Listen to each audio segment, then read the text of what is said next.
नमस्ते सर्वांना, उज्ज्वला जर्नी या माझ्या छोट्याशा ब्लॉगमध्ये माझ्या यूट्यूब फॅमिलीचं मी स्वागत करते। आज आपण गणपती बाप्पांसाठी पंचखाद्यांचा मोदक करणार आहोत।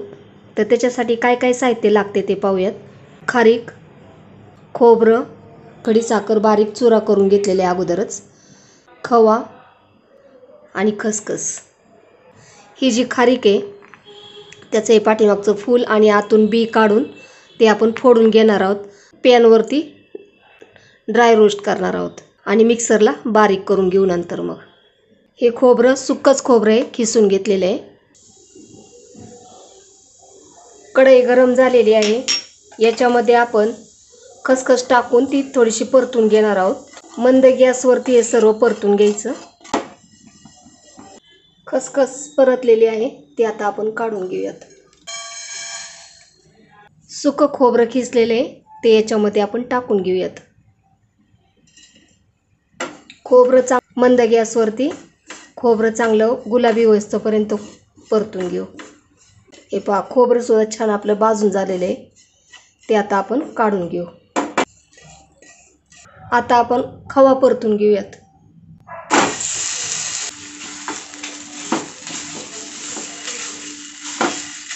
खवा चांगला मंद गॅसवरती आपण अगोदर परतून घेऊयात। खवा अगोदर पातळ होईल आणि नंतर पुन्हा मग तो घट्ट होईल, त्याच्यामुळे तो छान असा परतला पण जाईल।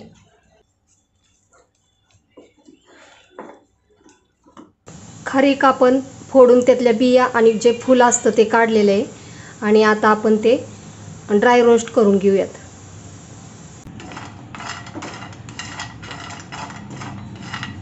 मंद गॅसवरती खारीक अशी थोडीशी कडक करून घ्यायची आणि थंड झाली की मग आपण ती मिक्सरला बारीक करून घेऊन खारकीची पूड बनवून घेऊयात।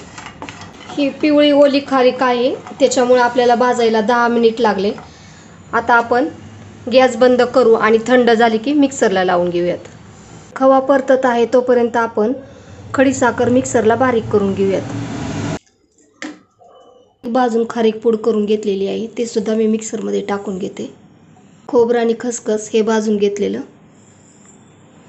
खडीसाखर सुद्धा बारीक करून घेतलेली आहे। तसंच आपण हे सुद्धा आता मिक्सरला बारीक करून घेऊयात। मिक्सरला बारीक करून घेतलेलं आता आपण ह्याच्यात टाकून घेऊयात।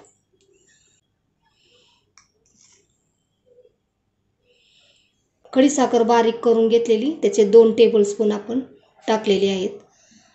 जशी आपल्याला आवश्यकता वाटेल तशी आपण खडीसाखर त्याच्यात टाकून घेऊयात। ही राहिलेली पण खडीसाखरची पावडर आपण याच्यात टाकून घेऊयात। खवा चांगला परतून झालेला आहे आणि थंड सुद्धा झालाय, तो आपण याच्यात टाकून घेऊयात। हे मिश्रण सर्व मिक्स झालेलं आहे, आता आपण याचे मोदक बनवून घेऊयात।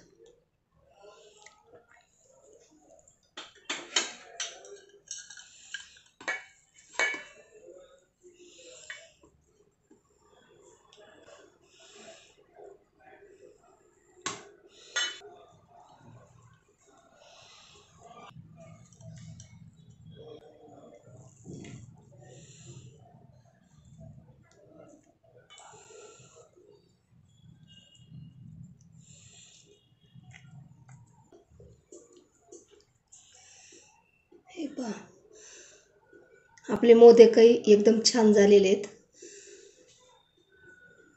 आता राहिलेले मोदक आपण करून घेऊयात। आपले पंचखाद्य मोदक बनून झालेले आहेत। तुम्हाला माझा व्हिडिओ कसा वाटला? व्हिडिओ आवडला असेल तर लाईक, शेअर आणि सबस्क्राईब करायला विसरू नका। धन्यवाद।